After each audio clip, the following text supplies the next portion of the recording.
are the top stories of the news. Former presidential candidate seeks to stop Bola Tinubu's inauguration as president. Federal government to commence evacuation of about 5,500 Nigerians stranded in Sudan today. On the foreign scene, United Nations envoy to Sudan says there are no signs of negotiation between warring parties in the country.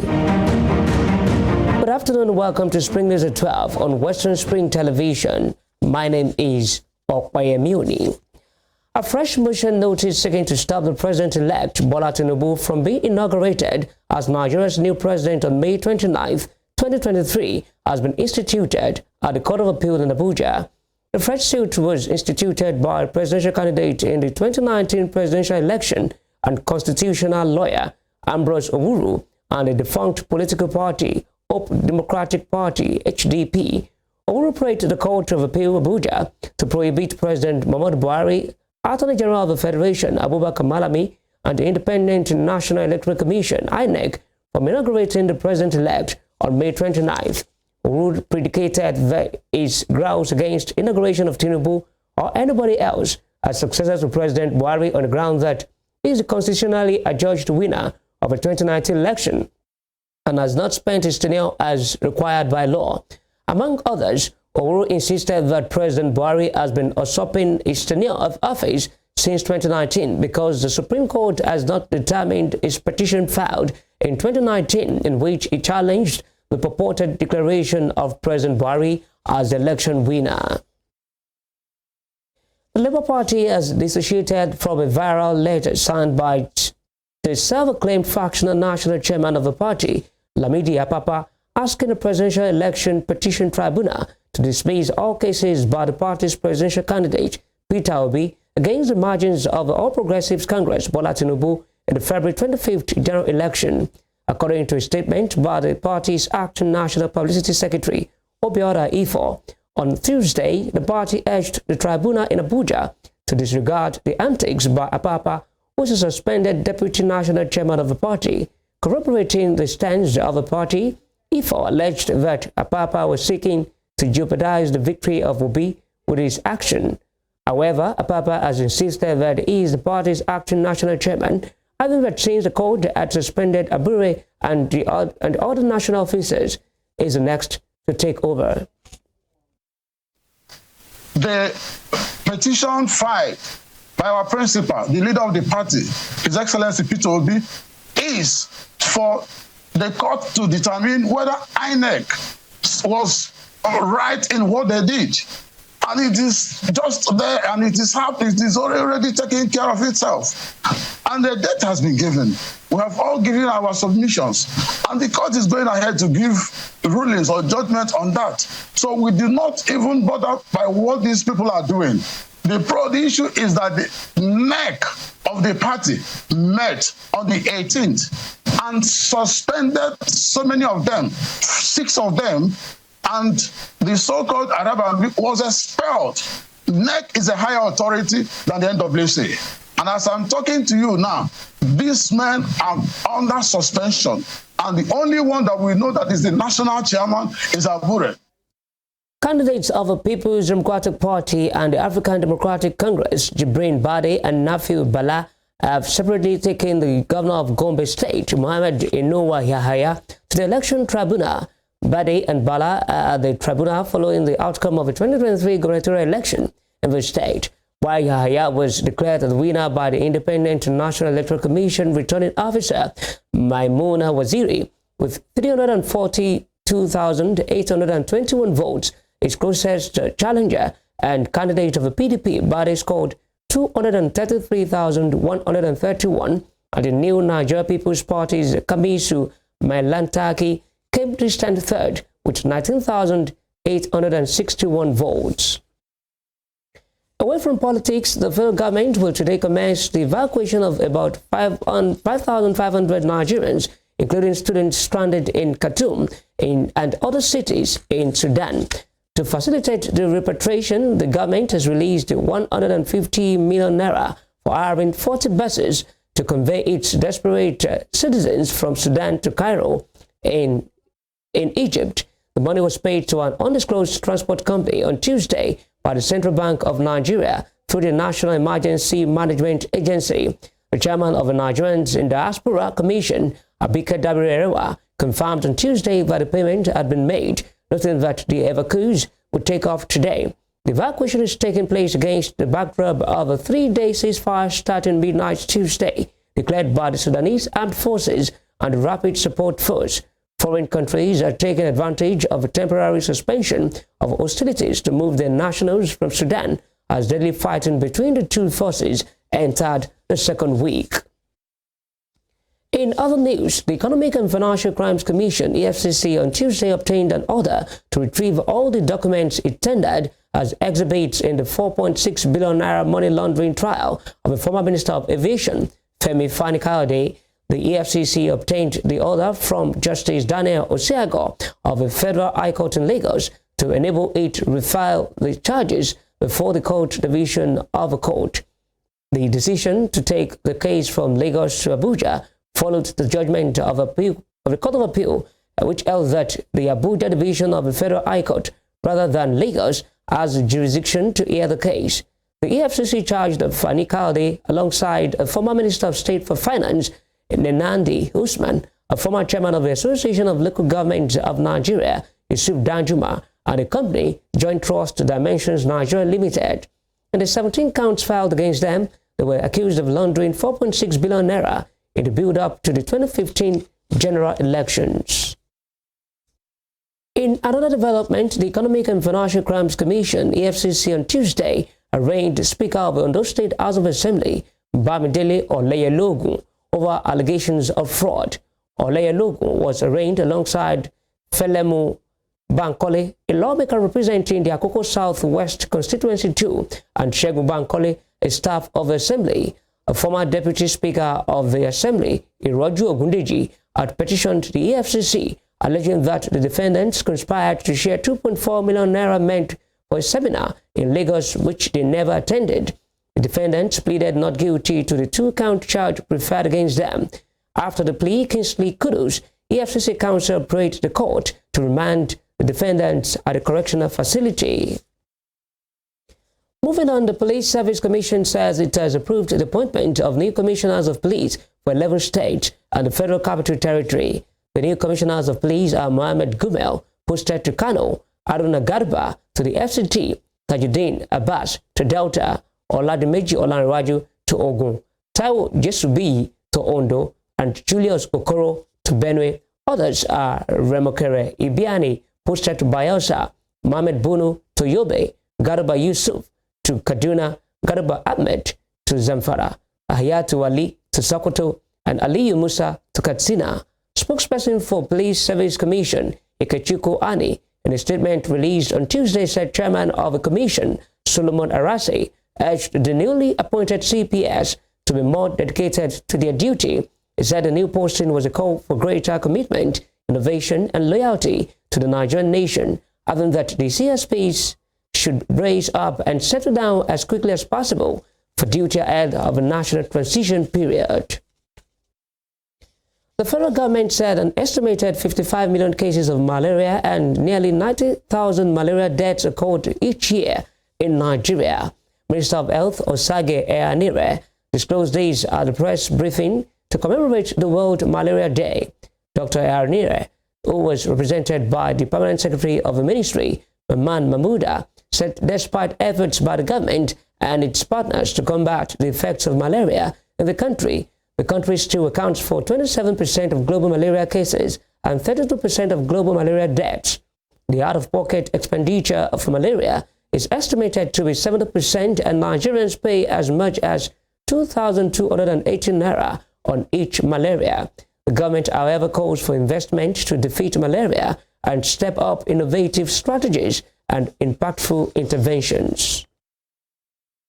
On the foreign scene, the United Nations envoy to Sudan has said there are no signs that the warring parties in the country are ready to seriously negotiate an end to fighting, as a shaky 72-hour ceasefire was partially holding, though armed clashes were reported in strategic locations in the capital Khartoum and elsewhere.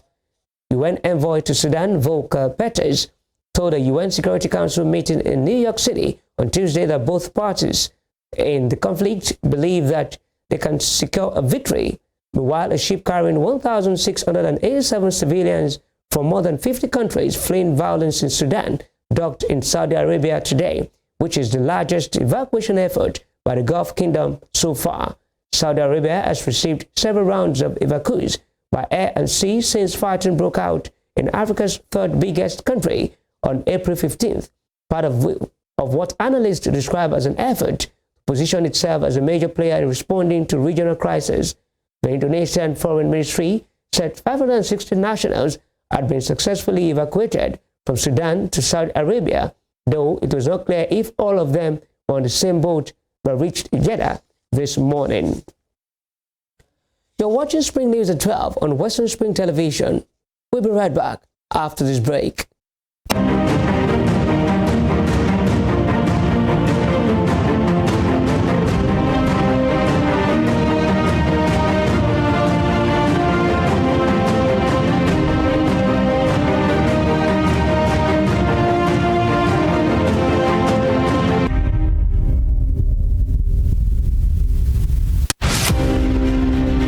The British Empire was the largest and the most powerful in the world. At its zenith, the empire embraced a quarter of the Earth's land surface and imposed her imperial majesty's rule on more than 458 million peoples across nations and continents. The empire took off with overseas possessions and trading posts established by England, spread over 3 million kilometers between 16th and early 18th century. Like previous empires, the British Empire began to crumble on its weight of overstretched territories and growing unrest in our various colonies.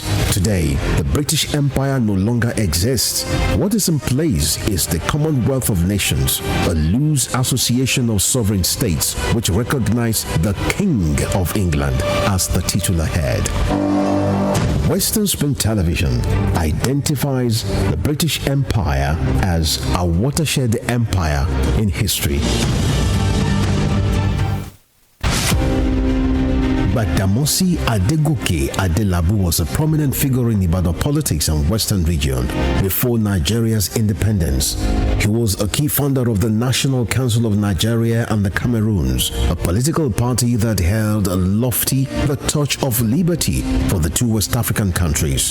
He carved a niche for himself as a wordsmith and a creative speaker. The nickname Kwenkelemens was a natively corrupted version of peculiar mess, his bombastic English language style often used to score proceedings at the parliament. The author of Africa in Ebullition, a handbook of freedom for Nigerian nationalists, was Nigeria's Federal Minister of Natural Resources and Social Services between 1955 and 1956.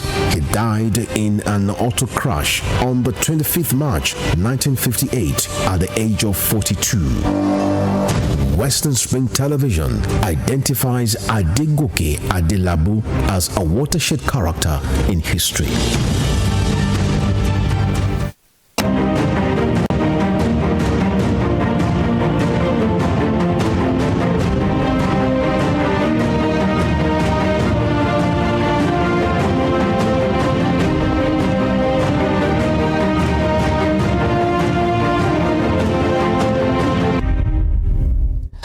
Welcome back to Spring News at 12 on Western Spring Television. Now to the rest of the stories. In the Middle East, the Taliban fighters have killed the senior ISIL group leader behind the deadly suicide bombing outside the Kabul airport in August 2021, according to the father of a United States Marine killed in the attack, who was briefed on Tuesday by military officials. The blast at the Abe Gate entrance of the Hamid Karzai International Airport left about 170 Afghans and 13 U.S. service members dead during the chaotic withdrawal of U.S. forces from Afghanistan.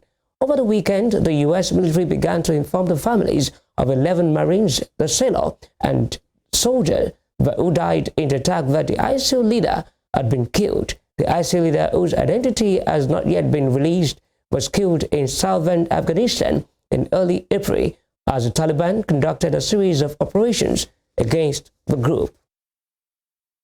In the United States, a lawyer for former columnist John Carroll has said a rape allegation against Donald Trump is not a case of hearsay, as a civil trial over the case got underway in New York. Ms. Carroll sued Mr. Trump for allegedly assaulting her in a Manhattan department store in the 1990s, a charge the former president has denied. Lawyer Sean Crowley said Ms. Carroll confided in friends about the assault. In return, Mr. Trump's lawyer dismissed the accusation as implausible. Lawyer Joe Tacopina said that the 6-man, 3-woman panel in opening remarks on Tuesday that it all comes down to believing the unbelievable. The civil trial expected to last 2 weeks would center on an alleged encounter between the former advice columnist for Elle magazine and Mr. Trump more than 2 decades ago at the Bergdorf Goodman store. According to Ms. Carroll's account, she went with Mr. Trump to the store's lingerie department, where he maneuvered her into a dressing room and raped her. Elsewhere, Ukraine says it is rapidly increasing its production of drones as demand grows on the front line. The government has relaxed import laws and scrapped taxes for drone parts and equipment. The expansion is being funded by a successful fundraising campaign called the Army of Drones. More than $108 million has been raised with the help of celebrity supporters like Star Wars Mark Hamill, as well as buying and building drones for the war. The money is being spent on training new pilots for the front line.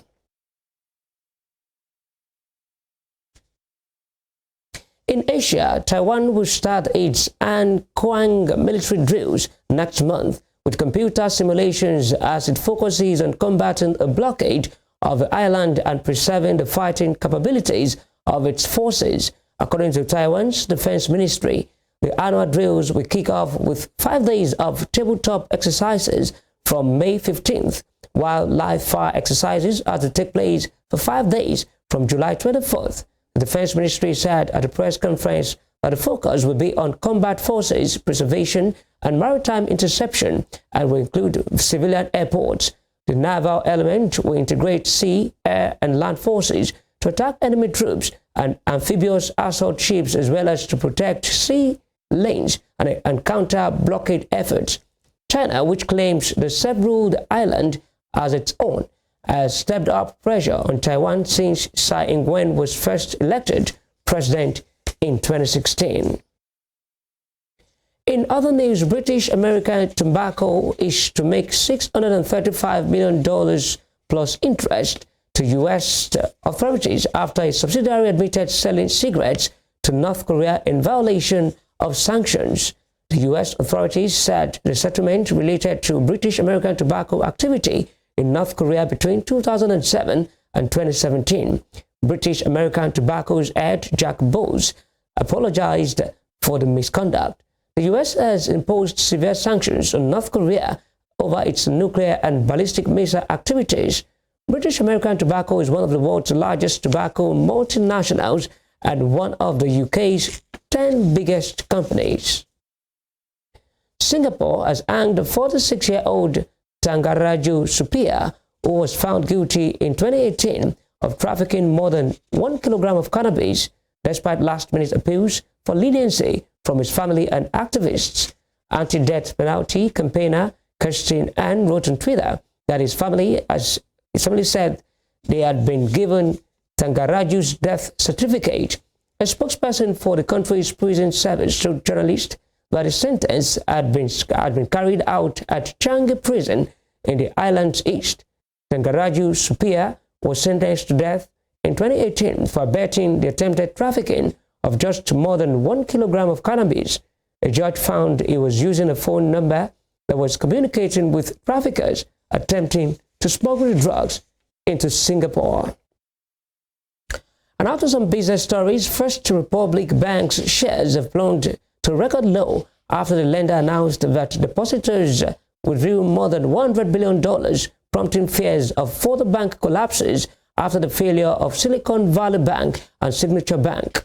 First Republic stock closed down nearly 50% on Tuesday after the San Francisco-based lender disclosed that it lost 40% of its deposits in the first quarter as the banking sector suffered its biggest crisis of confidence since the 2007-2008 financial crash. First Republic saw its deposits fall by $72 billion over the period, a figure that accounts for a $30 billion rescue package announced last month by a group of 11 banks. The collapse of Silicon Valley Bank and Signature Bank last month drove fears of contagion across the banking sector, and investors have been closely watching the financial health of regional lenders such as First Republic since. Other banks in the United States also saw their share price register significant falls, including Western Alliance Bank Corporation, Zions Bancorp, and JP Morgan. Google parent company Alphabet beat market expectations in the first quarter of 2023 with a net profit of $15 billion. The company disclosed this on Tuesday in a sign that the search engine behemoth is regaining its footing. The tech titan has found itself under pressure due to a general slowdown in advertising spending, overhiring during a COVID-era boom, and a major challenge by Microsoft on artificial intelligence. Its quarterly revenue came in at nearly $70 billion, a billion better than expected by analysts, and in the same three-month period, the company said it would lay off 12,000 staff, or 6% of its workforce. In its results, Google announced a $2 billion charge for expected cost for the sackings. Google became a focus of worry when Microsoft-backed ChatGPT was released and quickly went viral late last year. The World Bank has said inflation in food prices remains high in almost all low and middle-income countries. It made the declaration in its latest Food Security Update report issued today. The World Bank added that inflation rate is also above 5% in 87% of upper middle-income countries, some of which are experiencing double-digit inflation. It stressed that about 84.2% of high-income countries were experiencing high food price inflation. The countries affected most are in Africa, North America, Latin America, South Asia, Europe, and Central Asia. And now to sports. Girona striker Valentin Castellanos scored 4 times as recorded a resounding victory over reigning La Liga champions Real Madrid. Castellano, on loan from New York City, headed the opener and then ran onto a long ball before slotting past Real's Andre Lunin to make it 2. Real Madrid are 11 points behind leaders Barcelona, having played a game more. They play Manchester City in the Champions League semi-final first leg in 2 weeks. Castellanos is the first player in more than 75 years to score 4 goals in a La Liga game against Real Madrid.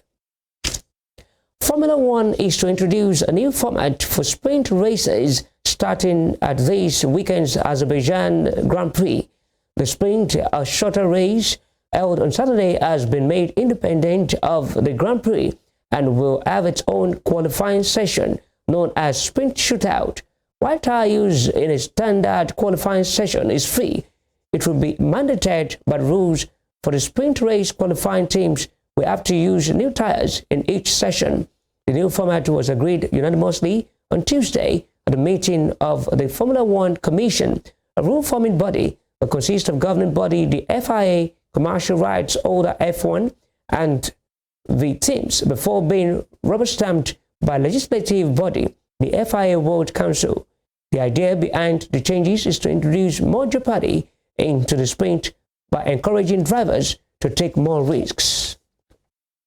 Before we end the news, here's a recap of our top stories. A fresh motion notice seeking to stop the president-elect Bola Tinubu from being inaugurated as Nigeria's new president on May 29, 2023 has been instituted at the Court of Appeal in Abuja. The federal government will today commence the evacuation of about 5,500 Nigerians, including students stranded in Khartoum and other cities in Sudan. On the foreign scene, the United Nations envoy to Sudan has said there are no signs that the warring parties in the country are ready to seriously negotiate an end to fighting, as a shaky 72-hour ceasefire was partially halted, though armed clashes were reported in strategic locations in the capital, Khartoum, and elsewhere. You can follow us on our social media handles on Facebook, Instagram, and Twitter at Western Spring Television. You can also watch us live on our YouTube channel at Western Spring Television. That ends Spring News at 12. I am Okpayamuni. Thanks for watching.